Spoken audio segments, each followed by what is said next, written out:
Faleminderit. Alhamdulillahi Rabbil Alamin. Wa sallallahu wa sallam wa baraka ala sayyidina wa habibina Muhammedin wa ala alihi wa sahbihi ajma'in. Vesh e mendu se në mesin e miliarda banorëve të kësaj toke, Allahu subhanahu wa ta'ala ka vështru me mëshirën e tij edhe e ka ba zemrën tane vend për me ustrahu emri i tij i madhnushëm. Vetëm me nuse si Zoti i gjithësisë na ka bërë të gjithëve prej besimtarëve edhe na ka udhëzuar drejt drejtës së tij. Kjo është një mirësi e madhe që sado që të themi elhamdulillah, nuk i dalim borxhit Allahut azza wa jall.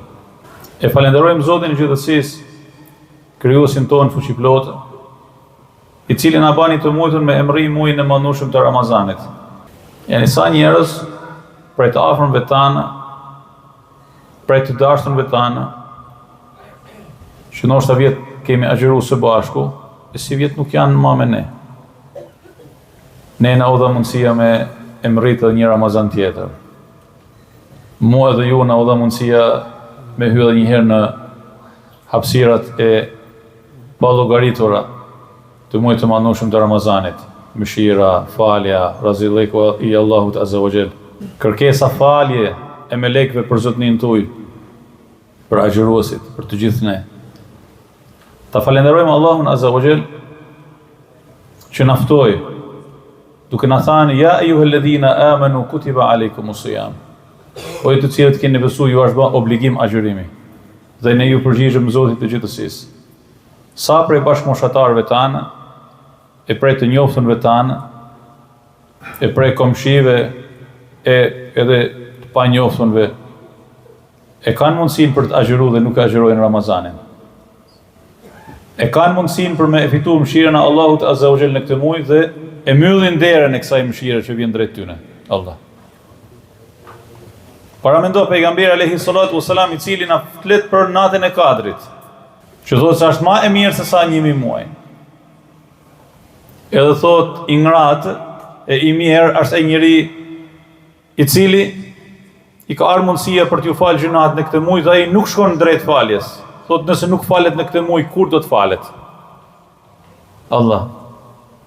Po shikoni me vëmendje krejt kjo atmosferë e begat, është dëshmi e mëshirës së Allahut azza wa jall ndaj gjithë secilit prej nesh. Po të shikoni krejt këto tubime të mrekullueshme që i përjetojmë ditë pas dite, e natë pas nate, e javë pas jave, në këtë muaj të madhnushëm të Ramazanit, paramendoni janë të gjitha shenja të dashurisë së Allahut azza wa jall ndaj gjithë secilit prej nesh. Se natyrshëm në këtë orë mund të ishte gjithë secili prej nesh me familjen e tij, me shoqërinë e tij, në një aktivitet tjetër, pa i dhënë llogari askujt. Mirë po shikoni, kemi ardhur nga cepa të ndryshëm të këtij vendi, këtij qyteti, edhe kemi hyrë në shtëpitë e Allahut azza wa jall. Ata që hynë në shtëpitë e Allahut azza wa jall nuk hynë pa lejen e tij. Ata që hynë në shtëpinë e Allahut azza wa jall nuk hynë të paftuar nga mania e tij azza wa jall. Për të gjithë ne në këtë moment jemi më të lumtur të botës, sepse mbylli syt për pak dhe mendo, Zoti i gjithësisë më ka ftuar mua në shtëpinë e tij dhe unë jam mik në shtëpinë e Allahut. A mendoni se duke qenë mik në shtëpinë e Allahut do të dalësh i humur nga ky mexhlis? E nga kjo falje? E nga çdo falje e çdo dite prej ditëve të Ramazanit dhe jashtë Ramazanit? Pastaj të gjitha salavatet dhe selamet mate për zemër të ja dërgojmë sonde në këtë natë. Dhe në çdo moment të jetës sonë, ma të mirit edhe ma të shtrajtit të krijesave të Allahut. Hazreti pejgamberi ton alayhi salatu wasalam, që kur vinin 10 ditët e treta të Ramazanit, thuhet se shtërngon të rripin. Dhe me thanë, kjo është metaforë e angazhimit maksimal. Si për ta prit natën e Kadrit, as si për të dëshmuar përpara durëve të Allahut azza wa jall për kushtimin e zemrës për të mos dash më u shkput asnjëherë nga ky adhurim dhe kjo mirësi e madhe. Dhe kjo dashni e Allahut azza wa jall që vjen për besimtarët në këtë periudhë të begatë kohore.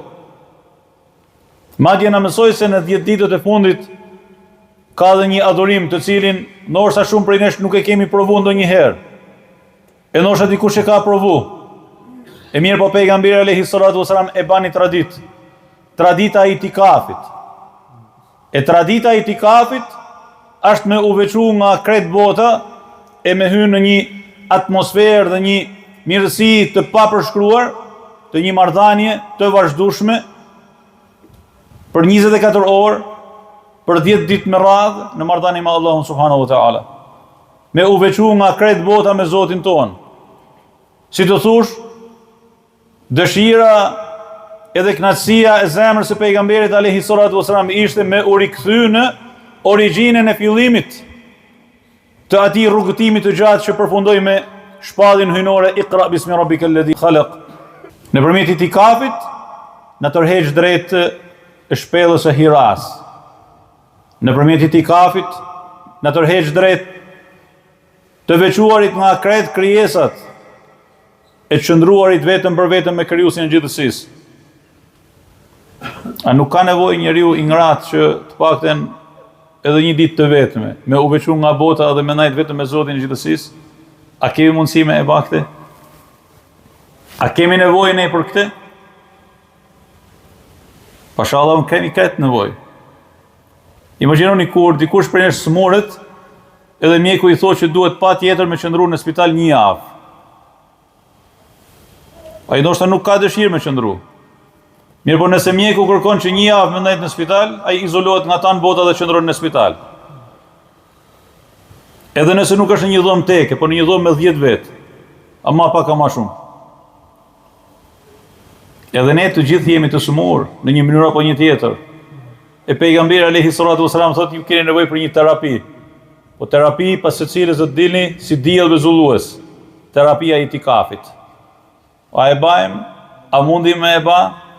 E të paktën me njetin tonë me thanë që po e bëj njet sa herë që hynë në një xhami prej xhamive të Allahut, në një kohë prej kohëve të namazit me thanë Allahumme e bana njet me qëndru në itikaf sa të jem në këtë xhami. Me zemër ju uroj këtë muaj të mallnueshëm të Ramazanit, që po bëhet gati për t'u largu. Edhe në fakt, kur vinë këto mirësi të mëdha nga Allahu subhanahu wa taala, nuk e dim a gëzohemi më shumë kur vinë, a mërzitemi më shumë kur largohen. E në fakt, ne nuk jemi adhurues as të ditëve të Ramazanit, as të muajit të mallnueshëm të Ramazanit. Po jemi adhurues të Allahut azza wa jall. E atij i përulemi ditë natë dhe shpresojmë që krejt jeta e jon me kenë si muaj i mallnueshëm i Ramazanit. Dhe vim tek një pikë që është shumë e rëndësishme në marrëdhënien tonë me njëri tjetrin. Jo vetëm në marrëdhënien tonë personale me Zotin e gjithësisë. Të gjithë ne së bashku këtu jemi si një familje e madhe. Nëse unë ju pyes dhe ju them, gjithë secilit për jush me shumë për ulësi dhe dashamirësi, se jeni vëllezërit e mi, edhe nëse nuk njihemi, a e dini si ke në krah të djathtë dhe në krah të majt? A jeti në gjendje që në këtë moment ati që ke në krah të djathtë dhe ati që ke në krah të majt me i dhanë dorën për hir të Allahut dhe me thanë nga ky moment ti je vllai im deri në ditën e fundit? Edhe paramendoni se ka qenë prej traditës së të parëve tanë që me i shtrëngu durët me njëri tjetrin dhe me thanë ai që shpëton prej nesh nesër në ditën e gjykimit ta ka për dorë edhe vëllain e tij që mund të mos shpëtojë. E për hir të kësaj vllaznie Allahu subhanahu wa taala na shpëton nesër në ditën e gjykimit. Të dashur dhe të shtrajt vëllezër të pranishëm. Në Kur'anin familjar Allahu subhanahu wa taala na e tërheq vëmendjen drejt një mirësie, na e përmend këtë mirësi që na e ka bënë. A ka nevojë Zoti i gjithësisë më na e përmend mirësinë që na e bën? Jo, nuk ka nevojë. Se s'ka nevojë për asgjë dhe për askënd. Megjithatë thotë wadhkuru ni'mat Allahi aleikum. Kujtojeni mirë mirësinë e madhe të Allahut ndaj jush. Idh kuntum a'da'an fa'alafa bayna qulubikum. Kur ju ishit armiq me njëri tjetrin, dhe ai i lidhi zemrat tuaja me njëra tjetrën, fa asbahtum bi ni'matillahi ikhwana. Dhe u bat me mirësinë e Allahut vëllezër. Dhe subhanallah, në momentin e parë që ti ki hyrë në xhami, ti e din se të gjithë që janë të pranishëm në xhami, të njoftun, të panjoftun, të afërt, të largët, të komësisë tane, jashtë të saj, janë vëllezërit e tu. Patjetër që ne mburremi me përkatësinë tonë shqiptare. Nga çdo cep i trojve tona të begata shqiptare që të jemi vëllezën. Dhe kemi përbosh me ndihmu dhe me përkrah njëri tjetrin. Mirë po kur hym në xhami, mund të gjejmë edhe jo shqiptar. E bashkarisht ata me ne dhe ne me ata jemi vëllezën. Dhe kjo është vllaznia e shenjtë e Islamit, mirësitë e të cilës vezullojnë në mesin tonë si një diell i cili rrezaton mirësitë e Allahut ndaj nesh. Dhe ne si besimtar edhe si musliman e kemi për detyrë dhe e kemi në dorë që t'i përgjigjemi Allahut subhanahu wa taala dhe të sakrifikojmë me veten tonë për të ruajtur ekuilibrat e vllaznisë tonë të shenjtë islame në mesin tonë. Kjo është ajo që na shpëton në këtë botë, e na jep mirësi dhe bekim dhe krenari nesër në ditën e gjykimit. Allahu subhanahu wa taala na tregon nëpërmjet shembullit të pejgamberit ton alayhi salatu wassalam se ndonë se ishin nga kombësi dhe raca të ndryshme, e nga përkatësi të ndryshme etnike.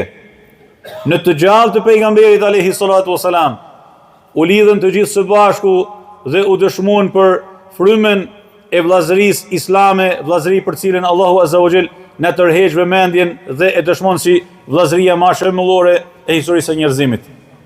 A nuk të dëgjesh në Medinën e pejgamberit alayhi salatu wassalam dorë për dorë me Hazreti Ebu Bekrin Arab, Selman Persin, Selman Farisiun? A nuk është aty Hazreti Bilal Habeshiu nga Etiopia? A nuk është Hazreti Suhejb Ar-Rumi, Romaku? A nuk është Hazreti Ebu Hurera nga Jemeni? Dhe përmend emra pa fund, të cilët jetuan një vllazni të shtrenjtë të shenjtë dhe ishin të gjithë të barabartë në sytë e pejgamberit alayhi salatu wasalam, të dashtën dhe të shtrenjtë. Do t'ju rregoj një ngjarje që ka ndodhur me ne kur kemi qenë studenta në Damask të Sirisë. Kemi qenë në një konvikt thujse përdhes, student nga 52 komsi nga Marbota. Nuk e kujtoj një herë që jemi ngri apo kemi pas probleme apo konflikte me njëri tjetrin.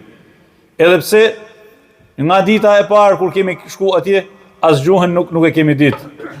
As me i than njëri tjetrit si je, a kush je, as je ke emrin, nuk kemi ditë. Mirë po kemi jetu si vëllezën, e kemi jetu si një familje e vetme, e kemi përkrahë dhe mimu njëri tjetrin, pa pyet pse dhe si, dhe pa prit që dikush me na than faleminderit. Pse? Se e kemi pas këtë ajet kuranor pikë referimi në marrëdhënien tonë me njëri tjetrin. Kështu lypset me kënë gjithë secili prej nesh me njëri tjetrin. Ne si musliman e kemi bërtyrë, sidomos sot, përballë sfidave të ndryshme me të cilat përballet shoqënia e jon, ummeti i jon, ekzistenca e jon është në diskutim. Përballë zhvillimeve të mëdha të historisë njeriut sot në të kohë, e kemi për detyrë me i shtrëngu durët edhe zemrat dhe me lanë me njanë sa huqe e teka e paragjykime nëpërmjet të cilave shejtani hyn për të na e prish shtëpinë. Jo vetëm ne me njëri tjetrin, po edhe në familjet tona, edhe në rrethin ton parafisnor, duhet sa më tepër që muslimani me u kapërdi. Duhet sa më tepër që muslimani për hir të Allahut azza wa jall me kërku dhe me u lut për më të mirën për tjetrin, kushdo qoftë tjetri, sa është vllau i tij. Ka një ajet kuranor të frikshëm ose një blok ajetesh kuranore të frikshme që thonë se në ditën e gjykimit yawma yafirru al-mar'u min akhihi wa ummihi wa abihi wa sahibatihi wa banihi. Atë ditë, në ditën e gjykimit, kur njeriu do të largohet nga vllau i tij, pra nga vllau që ka ba nana dhe baba, edhe nga nana e tij, edhe nga baba i tij, edhe nga gruaja e tij, edhe nga fëmia i tij, Atë ditë kur gjithë secili ka hallin e vet. Mirë, po pikërisht atë ditë kur gjithë secili ka hallin e vet fillikat, e vetmja gjë që ka me i shërby muslimanit dhe ka me i badobi është vllaznia e besimit. El akhillau yawma idhin, pra vëllezërit atë ditë do të jenë armiq të njëri tjetrit, përveç të devotshmëve. A jeni të gatshëm me ju përgjigj Allahu subhanahu wa taala me një beslidhje të re për ta ruajtur njëri tjetrin, për ta dashur më tepër njëri tjetrin, për të mos i bërë zullum njëri tjetrit, për ta përkrahur më tepër njëri tjetrin, për të heqë zilim dhe smirën nga zemra për njëri tjetrin. Ajo që ke ti, mu më gëzon, e atë që unë nuk e kam, nëse ke mundësi me më ndihmo, e nëse nuk ke mundësi, lutju Allahut për mu, e nëse nuk ke, ma e pak ta mos më vinë e keqe prej tejet. Çfarë mund të më vinë e keqe? Mos më shiko me syrin e nënçmimit, se unë nuk kam çfarë ti ke. E nëse ti ke, unë e kam bërtyr me thanë, Allahume lekal hamd, që ja ke dhanë vëllas tim. Allahume begatoja, Allahume shtoja, sepse me leku ka me thanë në të njëjtin moment, Allahume amin edhe për ty e njëjta. E kishim një hoqë të vjetër në Damask. Akoma është gjallë sot e kësaj dite, du tjetë 105 vjeç ama tepër. Vazhdo me ba derë se çdo ditë për çdo ditë. Na thoshte, kur ju të kërkoni diçka për veten tuaj, dikush thot ma ngushtu rresku, dikush thot kam një hall, kam një telash, kam një problem. Më mungon kjo, mungon ajo në jetë. Thoshte kur të kërkoni diçka nga Allahu, mos e kërkoni për veten tuaj, por kërkoni për një prej vëllezërve tuaj, si thosh Allahume jepi imamit të kësaj xhamie shëndet edhe begati edhe mbarësi në kohë. Unë fakt e du për vete. Allahume zgjanoja rizkun. Allahume largoja rrezikun. Allahume ruaje nga çdo fatkeqësi. Allahume rregulloja gjendjen e tij në familjen e tij, me bashkëshorten e tij, me fëmijët e tij, në fakt unë të du me e ba për vete. Ai thotë jo, bane për një prej vëllezërve tuaj, sepse me lekët kanë me thanë në atë moment. Në atë moment kanë me thanë Allahumma amin edhe për ty e njëjta. Se atë dua që e bajnë me lekë për ty është ma e fortë se sa duaja që ti e bën në atë moment.